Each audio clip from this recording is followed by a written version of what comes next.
مینا ماتیگی نزیاتیگی لورونو سرا مینا ماتیگی نزیاتیگی لورونو سرا مونږ دا بلال لارویان مستی وانګارونو سرا. بسم الله الرحمن الرحیم. نن زموږ نم داس دی فرقه غیر مقلدین. دا غیر مقلدین ته اهل حدیث څنګه ویل کیږي؟ په 1857 کې چې څه وخت انګریز حکومت چې څه وخت د شکست سره مخامخ سولو، نو انګریز چې کوم دی هغه بیا په سازشو باندې لاس پورې کوي او د مسلمانانو خلاف یې مختلف قسم سازشونه شروع کړو او یو فارموله چې کوم د هغه اختیار کړ چې لړاو او حکومت کرو. نو مسلمانان خپل میل کې سره وجنګول. نو دې کار دپاره چې مسلمانان یې جنګول، هغه یو فرقې دی پیدا کړې. په هغه فرقو کې یوه فرقه چې شوله، فرقه د ترک تقلید وله، او دغه ترک تقلید والا یا غیر مقلدین ځان ته اهل حدیث ویل. او بله فرقه چې کوم د هغه بیا رضاخانیان و، احمد رضا خان و، او درېیمه چې کوم د هغه قادیانیان و. دا ټول چې کوم دا په 1857 په شاوخوا کې دا پیدا سوي دي. نو د دې مخکې د دې وجود نشته، نه د ترک تقلید. د 1857 مخکې دا فتنه موجوده ده. 1857 مخکې رضاخانیان وجود نه لري. دا رقم د 1857 مخکې دغه چې کوم دي قادیانیان وجود نه لري. او په دا وخت کې چې کوم دي څه وخت د انګریز خلاف د مسلمانانو هغه جهاد او کامیابیانې راغلې او انګریز چې کوم دی هغه د شکست سره مخامخ سولو. نو په دې وخت کې چې کوم دی انګریز دغه فرقې چې کوم دی هغه پیدا کړې او د دې ابیاري شروع کړه او د دې سرپرستي یې کوله او د دې پذیرایي یې کوله. نو ځکه چې کوم دی هغه په مسلمانانو کې چې کوم دی هغه اختلافات زیات سولو او مسلمان چې کوم قوت تلو هغه برقرار نه وساتل سولو او مسلمانان کمزور در کمزور سولو. د دې فرقې بنیاد چا ایښی دی؟ میاں نذیر حسین دهلوي. د دا فرقې اعلان په 1888 کې کړی دی. سر سید احمد خان په 1840 کې فرقه نیچري اعلان کړی دی. د 1857 نه بعد په 1887 کې چې کوم دی هغه بیا میاں نذیر حسین د فرقه اهل حدیث اعلان کړي. د اهل حدیثو یا د غیر مقلدینو د انګریزانو لپاره تر ګردو غټ خدمت، هغه کم خدمت ولو چې دی جهاد چې کوم دی هغه ته ناجایز وویلی. هغه جهاد سلسله چې د شاه ولی الله رحمت الله د خاندان سره جاری وله، شاه اسماعیل شهید رحمت الله، شاه عبدالعزیز رحمت الله علیه، او دا رقم سید احمد شهید رحمت الله علیه، بیا د هغه وروسته قاسم نانوتوي رحمت الله علیه، رشید احمد گنگوهی صاحب. وینئ دغه علماو د جهاد سلسله دا شروع کړې وله. علمای دیوبند چې کوم دا فرقه نه ده، دا د اهل سنت والجماعت هغه تسلسل دی. دا پاتې سلو دا غیر مقلدین چې ځان ته اهل سنت وایي، یا رضاخانیان وایي، یا د نیچریان وایي، یا د مودودیان وایي، یا د نور ځان ته وایي، د اهل سنت نه دي. دا د دې شجره نسب چې کوم دی هغه د 1857 آخواته نشته. د 1857 په دې شاوخوا کې پیدا سوي. علمای دیوبند مرتوی د کور د دې جهاد سلسله د 1857 مخکې لا شروع ده. شاه ولی الله صاحب د خاندان سره دې تعلق ولو. نو که چیر دی دغه نور فرقې چې رضاخانیان دي یا غیر مقلدین دي، که چیر دی د شاه ولی الله صاحب د خاندان جانشین خلق بولی، علمی جانشینان یې بولی، یا د علمی ورثې جانشینان یې بولی ځان، نو دی به بیا جهاد ته ولې فساد وایي او چا هغه ته بغاوت ویلی دي، چا هغه ته حرام ویلی دي، چا په هغه باندې فساد حکم لګولی دي، چا پر هغه مجاهدینو باندې کفر فتواوې لګولي دي لکه احمد رضا خان. نو دا ګوره د انګریز لپاره دغه غیر مقلدین په 1857 په جنګ کې تر ګردو غټ خدمت دا وکړي چې کوم کسان د انګریز خلاف جنګېدلو، علمای دیوبند او د دې استادان او دغه شاګردان، نو دغه ګور ته دوی چې شو ویلې دغه جهاد ته ناجایز ویل. دا جهاد د حکومت وخت خلاف دا ناجایز دی. د دې په وجه باندې انګریز چې کوم دی هغه د دې فرقې څخه ډېر خوشحاله سو. نو دوی مشران ته جاګیرونه ورکړل، ځمکې یې ورکړلې. دا فرقه چې کوم ده د اول سره د دې نوم اهل حدیث نه ولو، د دې اول نوم چې شو موحدین ولو. دوی ویل موږ چې کوم دی هغه توحید والا یو، د الله توحید چې کوم دی د هغه په نامه باندې خپل ځان معرفي کوي چې موږ د الله توحید بیانوو. نو موحدین یې ځان ته ویل. د هغه وروسته چې کوم دي هغه بیا محمدیان سلو چې د توحید نوم چې کوم دی هغه ډېر نه وچلی دي نو د هغه وروسته چې کوم دی د موحدینه بعد خپل نوم بدل کړي محمدیه کړي بیا ځان ته څه ویل محمدیان یې ویل بیا د هغه وروسته چې کوم دی دا محمدین نوم هم ډېر نه وچلی دي بیا د هغه وروسته دوی مشهور سو په وهابیانو باندې نو وهابي نوم چې کوم دی هغه خو په هندوستان کې ډېر بدنام ولو په دې باندې اهل بدعتو چې کوم دی هغه علماء حق خلاف دا یو غټ هتیار استعمال کړی ولو او بدعتي سړي غټ علامه ده چې علماء حق وهابي فتوا لګي نو چې کوم چا د وهابي تور ډېر وایي یا پر علماء حق باندې هغه پر رسومات او پر بدعات باندې رد کوي او دوی دا وهابي دي دا نو پوه چې دا سړی چې دا د اهل بدعت سره تعلق لري دا به رضاخانۍ وي حقیقتا چې کوم دی غیر رسمي بریلوی وي دا نو وهابي چې کوم دی دا د وهابي ټاپه څو مرده استعمال د وهابي نوم استعمال کوي خو چونکې مردم دا د وهابي نوم په هندوستان کې بدنام ولو د دې ملک شاه اسماعیل شهید رحمت الله علیه په دا جرم باندې شهید سوی ولو اور سید احمد شهید رحمت الله علیه هغه هم په دغه جرم باندې چې په ده باندې د انګریزانو او د هغوی ایجنټانو او دا رقم اهل بدعت او رضاخانیانو فتوا چې ولګوله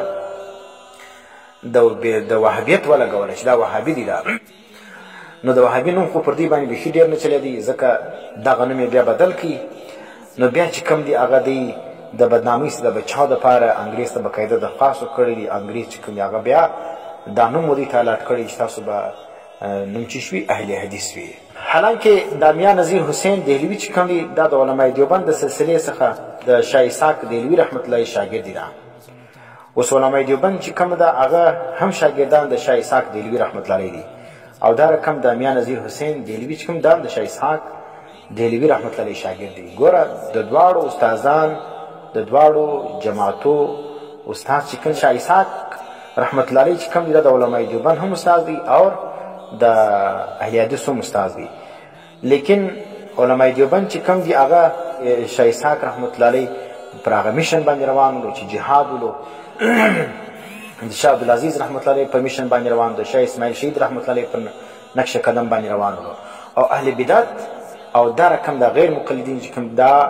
دغه شاګردان خو دي د شاه ولی الله صاحب د خاندان سره د دې هم علمي تعلق دی لیکن دی د هغو میشن پرېښی دی د شاه ولی الله صاحب د خاندان بغیره د خپل علمي سلسله مخته نسي بیولی خپل سند نسي ثابتولی نو ګوره شاه اسحاق رحمت الله علیه او د شاه عبدالعزیز صاحب رحمت الله شاه اسماعیل شهید او سید احمد شهید رحمت الله دا هغه کسان ولو چې د جهاد لارې پلپله کړې وله او بیا چې کوم د انګریز خلاف جهاد کړی او دا رقم د رسوماتو د بدعات خلاف جهاد کړی او بیا اهل بدعتو په دغه جرم باندې سید احمد شهید رحمت الله شاه اسماعیل شهید رحمت الله شهیدان کړي وو د شاه اسماعیل شهید رحمت الله علیه تقویة الایمان وګوره پر اهل بدعتو باندې ډېر غټ ضرب دی ځکه د بدعتیانو غټ علامه ده چې ته تقویة الایمان ښکاره کړو ته دا کتاب راته ووایه دا وګوره بس نو په پوسټ د تندی به تریوسي او بدرد به شروع کړي نو چې بدرد یې شروع کړو نو پوسټ دا چې دا بریلوی دی دا بدعتي دي دا او دا رقم د سید احمد شهید رحمت الله علیه د جهاد کارنامې ورته ذکر کا نو د به تندی تریوسي نو کې تندی تریوسلو او د شاه اسماعیل شهید رحمت الله علیه او د سید احمد شهید رحمت الله علیه نوم بدر باندې لګېدی نو پوه چې کوم دا د احمد رضا خان زامن ده نو دا زموږ اکابر د سید احمد شهید رحمت الله علیه او شاه اسماعیل شهید رحمت الله علیه زموږ مشران ورو دا رقم په اهل سنت کې علامه ابن تیمیه رحمت الله علیه خو دا څه ټیک دي زموږ علمي اختلاف وي بعضې مسایلو کې د جمهور اهل سنت خلاف کړلی دی لیکن بیا هم دی په اهل سنت کې داخل دی او د ده تفردات چې کوم دي د هغو سره موږ اتفاق نه کوو لیکن چې پر چا باندې علامه ابن تیمیه رحمت الله علیه نوم بد لګېدي په پوه چې دا رضاخانۍ نه ده دا به یا رسمي رضاخانۍ د احمد رضا خان د ډلې به خامخا وي یا به چې شوي د هغو نظریات حامل به وي د شرم او د پیغور د وجې به رضاخانیت اعلان نشي کولی دا نو دا چې سدم تر دې ډولې دغه شاه سید نظیر حسین دهلوي دا میا نظیر حسین دهلوي چې دا د شاه اسحاق دهلوي رحمت الله شاګرد او علماء دیوبند هم د شاګردان وو لیکن دغه میا نظیر حسین چې کوم دی دا به د خپلو استادان سره ناراض و څه معنا د هغو میشن چې کوم دی د هغو خبره یې منله نه د هغه وروسته بیا دې راولاړ په تعلق یې د شیعګانو سره جوړ کړي د دې فرقې عقاید او نظریات موږ وایو د غیر مقلدینو یا چې دلته په نامه باندې اهل حدیثو دي یا د سلفیانو دي، دا درې سره نومونه ورته استعمالیږي. اهل حدیث دپاره د غیر مقلدین لپاره اهل حدیث تورې هم استعمالیږي او سلفیان هم استعمالیږي. د دې سلفیانو او د اهل حدیثو یا د بدعتیان چې کوم دي هغه یې څه بولي؟ هغه یې وهابیان بولي، خوارج یې بولي. اوله نظریه چې کوم ده د دې اهل حدیثو د سلفیانو او د غیر مقلدینو ترک تقلید، دا د دې نظریه ده. د ائمه اربعو تقلید ته شرک ویل، دا ډېره خطرناکه عقیده ده، ډېره خطرناکه نظریه ده چې د ائمه اربعو تقلید ته سړی شرک وایي. او د دې په نیز باندې دا مقلدین چې کوم دي دا په لس وجوهات باندې ګمراه او خارج از فرقه ناجیه دي. دا معنی د هغه اهل سنت والجماعت څخه دا کسان وتلي دي د څلور سره مذهبه په وجه د څه شي د تقلید باندې. او غالي اهل حدیث چې کوم دي هغه دا نظریه لري چې هغه چې دي تقلید ته شرک وایي. نو دا څلور سره مذهب دي د اسلام باسي. د دې نظریه دا ده چې د مقلدین سره نکاح کول دا جایز نه ده. نو دا کوم غالي دغه چې کوم دي سلفي یا اهل حدیث دا چې کوم دا ګمراه دي. او دویمه نظریه د دې سلفیانو د اهل حدیث دا ده چې 10 رکعات تراویح نشته، بلکې د 10 بجای دی 8 رکعات تراویح کوي او د 8 ته دی چې شوي تراویح وایي. حالانکه چې په حدیثو باندې سړی دی لږ پوهېږي یا لږ حدیث ویلي، دغه 8 رکعات چې کوم دا د نبي اسلام تهجد ولده. نو تهجد ته دی نوم د چې د تراویح ورکوي. حالانکه تهجد او د تراویح ډېر فرق دی. اوس ګور یو فرق دی، تهجد چې کوم دی په آخر د شپه کې یا په مابین د شپې کې کېږي او تراویح چې کوم ده په اول د شپې کې کېږي. دا فرق باندې پوهېږي نه. او تهجد چې کوم ده په ټوله کال کې کېږي، که سړی کوي نو په ټوله کال کې کوي، په روژه کې هم کوی سي، په غیر روژه کې هم کوی سي. تراویح چې کوم دی دا صرف په رمضان کې کېږي. تراویح د رمضان اخر ته نه سي کولی. غیر فرق دا دی، تهجد چې کوم دی دا بغیر جماعت کېږي. انسان دی د شپې راپورته سلو لمونځ کوي، دغه لمونځ ته تهجد ویل کېږي. نو دا بغیر جماعت کېږي. او دغه چې کوم دی تراویح چې کوم دا بالجماعت دا کېږي، په مسجد کې کېږي. او تهجد چې کوم دی هغه کور ته کېږي. نو تراویح بالجماعت او مسجد کې کېږي. نو دا دونه فرقونه دي، نور هم ډېر فرقونه شته. موږ اختصار سره دا ذکر کړ. نو دې راولاړ پر تهجد باندې نوم د چا کښې د تراویح کښې شوي. او بیا وایي هغه روایت ذکر کوي چې نبي اسلام په روژه او په غیر روژه کې تر 8 نه زیاتولې. نو چې نه زیاتولې په روژه کې په جماعت باندې کوي او په مسجد کې کوي، او د غیر رمضان کې بیا پر دې عمل نه کوي، بیا په مسجد کې او 8 رکعات ولې نه کوي. بیا نو دا چې دا د حدیث دا سوالونه دي، باید چې په دې باندې خور فکر وکړي. درېمه مسله نظریه چې کوم ده طلاق ثلاثه فی مجلس واحد، دا د یو بولي. معنی 3 طلاق چې یو چا په 3 طلاق چې یو سړی خپله ښځې ته ورکړي او په یو مجلس کې ورکړي، نو دا 3 سره طلاق دي، 3 نه بولي، دا یو بولي. دا حالانکه دا نظریه چې کوم ده دا مسله په اجماع د صحابو باندې ثابت ده چې 3 طلاق دا 3 دي په یو مجلس کې. او اوس د سعودي حکومت بقاعده په دې باندې فتوا هم جاری کړې ده چې په یو مجلس کې 3 طلاق ورکول دا هم چې دا 3 شمال کېږي. بله نظریه دا ده، زموږ دا نظریه ده چې وش او په غوا کې سړي په اختر کې سړی قرباني کوي، نو 2 کسان په دې کې شرکت کولی شي. په غوا او په وش کې 2 کسان چې کوم دي هغه سره شریک کېدی شي. او د دې کول دا دی او په غوا او په وش کې 9 کسان شرکت کولی شي. بله مسله دا ده، په اختر کې زموږ په نیز باندې 6 تکبیرونه ویل کېږي او دوی چې کوم دي هغه 12 تکبیره وایي. نو دا چې څلو دا د ائمه اربعو د جمهور سره د اختلاف دی. اوم مسله دا ده، په کلو کې د جمعې کول په کلو کې د جمعې قایل والی، په کلي کې د جمعې د لمانځه قایل دي. حالانکه د جمعې د لمانځه لپاره خپل شرایط راځي، نو نه په هر دغه کې چې کوم دي کلي کې دا کېږي، بلکې دغه لپاره دا ده چې زیاته آبادي وي او هغه کې چې کوم دي هغه به د ضروریات زندګي پوره کېږي او دکانونه به وي او دا رقم آبادي تقریبا 2000 دا رقم آبادي چې نو بیا په هغه کېږي. نو دوی چې کوم دي هغه چې داسې یو کلي چې پکې 80 کوره 10 کورې هم دي پکې د جمعې لمونځ کوي، لیکن په هر کلي کې جمعه کول دا جایز نه ده. خو دا رقم هم نه ده لکه د زموږ د علاقې بریلیان او سیفیان هغه بیا څه کوي چې په جمعه په کلي کې مازې جمعه شروع سي هغه کې هغه به غټ ښار وي خو نوم بیا هسې مازې کلی وي لکه اوس ګوره علیزي یو کلی وي لیکن دا چې ته ورسې هلته باقاعده ښار دی دا ډېر غټه دغه دی علیزي چې کوم دا غټ کلی دی دا په دې کې په زرو کورونه دي دا رقم سمزي کې په زرو کورونه دي دا رقم کربلا باقاعده غټ بازار لري او دا رقم د منځکي سلو دا غټ غټ کلي دي په دې کې باقاعده غټ دوکانونه دي او دغه دي آبادي دي په زرهاو انسانان چې کوم هغه په دې کې اوسېږي لیکن په دې کې چې جمعه لمونځ شروع سي بریلیان د دې مخالفت کوي بریلیان څه وایي هغوی په دغه علیزي و په سیمزي و په د منځکي و په کربلا و په دې کې د جمعې لمونځ نه کېږي دا کلي دي نو موږ نه د اهل حدیث رقم یې جمعه فی القرآ موږ قایل یو چې غټه کلي وي او دا رقم هم نه وي لکه سیفیان چې هر څو غټ کلي پای کې د جمعې د لمانځه کول نه کېږي قانونه به پکښې وي هر څه به پکښې وي او